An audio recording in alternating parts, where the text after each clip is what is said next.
Today, we'll be speaking with Simon Rosenberg, who's a veteran Democratic strategist who writes and oversees the Hopium Chronicles newsletter and community on Substack. Simon, great to have you on. I want to start with maybe something we don't need to spend a lot of time on if we agree. I see no path for Nikki Haley to the Republican nomination. Do you see it any other way? I think Trump's likely to win, but I also think that we shouldn't, given how crazy everything is, we shouldn't really rule out that her campaign could end up being significant.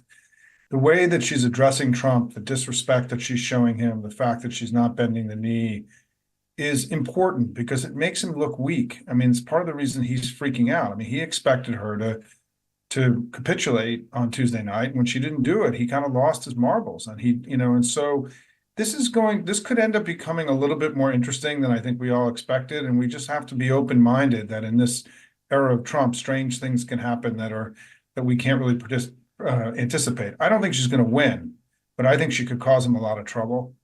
What about the idea on Haley of sticking it out because, I don't know, maybe something happens between now and the Yeah. convention and Republicans say, I don't know, this guy's going to be in prison or something? Yeah, there's a couple things, right? One is the Supreme Court could actually bar him from running for re-election. I mean, that's not out of the realm of the possibility. I mean, the legal experts think the case is pretty cut and dry. I mean, the court is probably going to wiggle their way out of it, but this is not out of the realm of possibility. The second thing is, as she pointed out, Super Tuesday is full of states that have either open primaries or semi-open primaries, meaning that independents and even Democrats can vote. And given that we don't have a Democratic primary, it means that she has an audience she can speak to on Super Tuesday in early March. And so I think there is a logic for her in her campaign to stay in and see what she could do.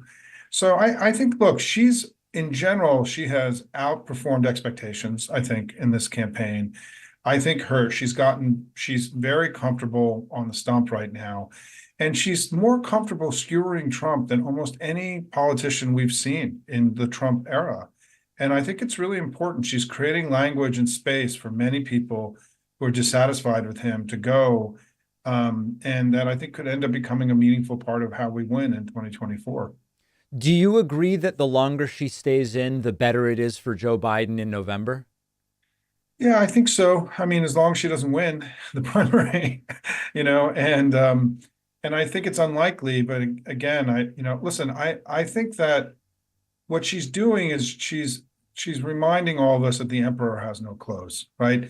The Donald Trump of 2024 is not the Donald Trump of 2016, 2020. He's far weaker, far more degraded, far more dangerous, far more extreme. His performance on the stump is far more unhinged and erratic and struggling than it was. He's making enormous political errors, like coming out against the ACA, doing interviews where he's taking credit for ending Roe.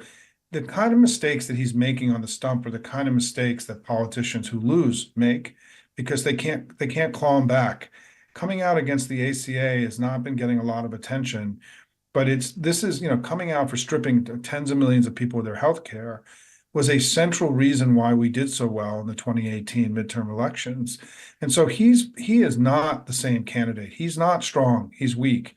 He's degraded. He's delusional. He's really struggling on the stump. I mean, they had in Iowa a very low turnout for Donald Trump. If he was the world beater and exciting the Republican base, they would have had much higher turnout. And in New Hampshire, he ended up getting about 10% less than the public polls were calling for. So the early warning signs about this Trump candidacy are out there for all who want to see it. And it's another reason why I'm very optimistic about what we can do in 2024. So let's now talk about the general election on the Yeah, assumption that it is Biden versus Donald yeah, Trump. In September, people would write to me, they'd say, David, look at some of these hypothetical polls, Biden's losing. And I would say, listen, it's September. Let's look at these in January, February, March. It's now January, almost February. And in yeah, some of the polls, Biden's doing okay. In some of them, he is not. I yeah, still tend to think that when the economy looks like it looks today, In general, presidents get reelected, historically speaking, very Yep. generally speaking. A lot of differences this time around, but that's a very 30,000-foot view. Yeah. How concerned are you when you see Trump +4, Trump +3, 5 in these Yeah. polls? Yeah. Look, I think we're not where we want to be. I don't think that's any big surprise. I think that part of it has to do with the fact that they're having an election and we're not. And so their voters are election, whereas our voters are thinking about literally an election right now. So I'm not really so too when the red wave didn't come. The polling's not all pointing in that, we, as I pointed out in my Substack, in the last couple of weeks, we've had polls in New Hampshire, Michigan, and Pennsylvania where Biden is running above his 2020 numbers. Right. And so there are, if you want to look at all the polling, right, there's a lot of actually very good polls for Joe Biden. There's a lot of not so good polls for Joe Biden. I think we learned in 2022 not to center our understanding about American politics around polling, choppy polling that's not all pointing in the same direction. My view as a strategist is this, that Joe Biden's a good president, the country's better off. He has a very strong case for reelection, and I can see our path for victory. I don't know how you put lipstick on the Trump pig. I don't know how you make that guy now, who he is, look like a serious candidate for president again. And so projecting everything forward into 2024, I'm very optimistic about our opportunities and chances. I want to talk a little bit about so-called voter rejection of these candidates. I get messages and see discussions on our subreddit and elsewhere of people who say, David, young people are really upset with Biden over Gaza. This other contingent is upset with Biden over this other thing. And I say, I believe that. Okay, I believe that those folks exist. I then see New Hampshire exit polls, 35% of Republicans will not vote for Trump if that's who's on the ballot in New Yeah, Hampshire, et cetera. yeah, While acknowledging that there are always disaffected Biden yeah. people, it's hard for me to think that the voter rejection on the Biden side is going to be bigger than what it looks like it may be on the Trump side. Am I my It's instinct a wrong on very, that? no, it's a very sophisticated point, and it really is actually the most important takeaway from what's happened in the last couple of weeks, which is that we are seeing in polling now stuff that I don't know that we've seen in decades, which is that there is a large contingent of Republicans who are saying they're going to vote for Biden. These are Republican primary voters, right? These are not just general Republicans, right? This is not the big Republican electorate. These are the intense voters who showed up in a low turnout primary. And in the Iowa, 43% of Haley voters said they were going to vote for Biden in the general election. There was similar data in New Hampshire. We've never seen anything like this. There's never been a sizable audience in one party ready to go vote for the other party in the general election. This is incredibly dangerous data, far more dangerous, to your point, than anything we've seen on our side. Look, some of our coalition has wandered from us, right? We know that.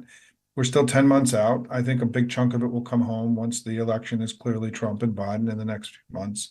And then we've got a campaign to go back and get everybody else and hopefully even go beyond it. And so I'm not really worried about where things are. Every campaign has assets and liabilities. Every campaign's got challenges. It's the nature of the beast. Building these large coalitions to get over 50% is really hard.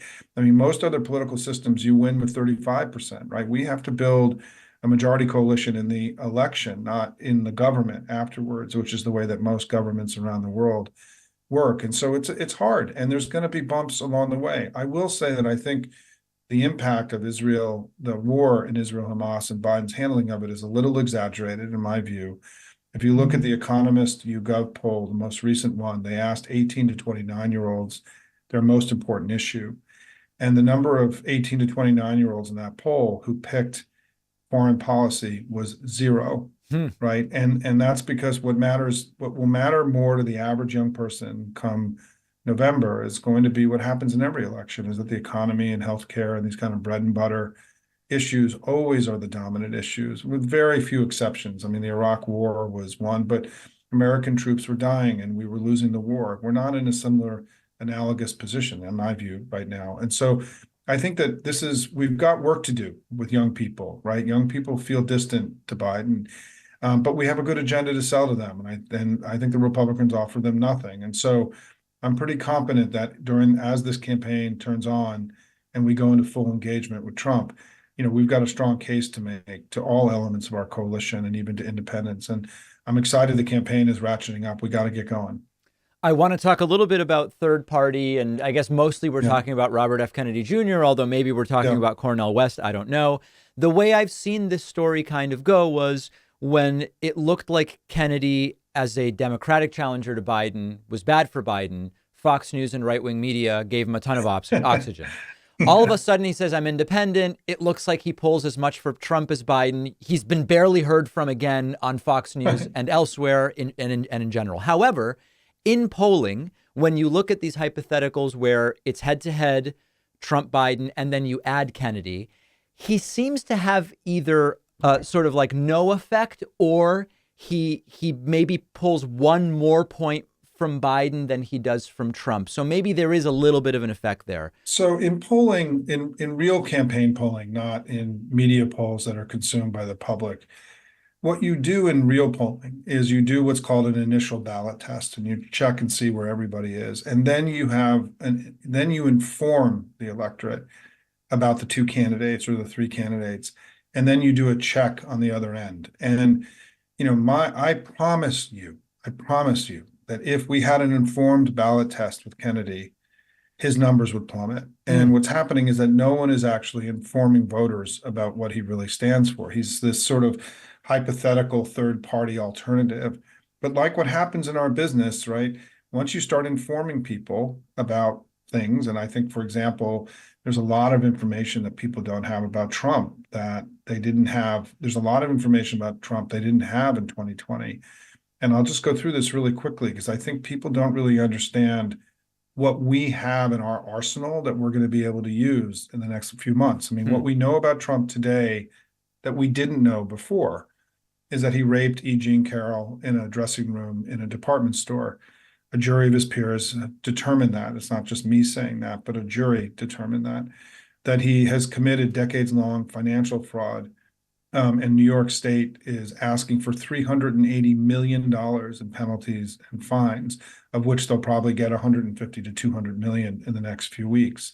Third is that the Colorado Supreme Court determined that he committed insurrection against the United States and should be barred from the ballot. And part of the reason this case is so serious in the Supreme Court is that Trump has made it clear that he is going to end American democracy if he is in the White House next year. And so these political crimes he's committed against the country are continuing. They're not something just in the past. Fourth is that he stole secrets from the United States, was arrested for it, lied to the FBI about it, and shared it with other people. This may be the greatest national security breach in the history of the United States. Fifth, his family has taken more money from foreign governments than any family in American political history. And then finally, he is singularly responsible for ending Roe and stripping the rights and freedoms away of more than half the population. It's my view that when we introduce all six of those things to the American people, Donald Trump will not get elected president in 2024, regardless of all the various circumstances, because he is the most unfit man to run for president in our history. And it's time we start bluntly describing this to the public. We owe it to the American people for them to know and understand who he is now, because he is not the same candidate that he was in 2020. We've been speaking with Simon Rosenberg, veteran Democratic strategist. Check out the Hopium Chronicles newsletter, which we will link to. Simon, really appreciate your time and your insights today. Thanks for your good work, David. Appreciate the opportunity to be here today.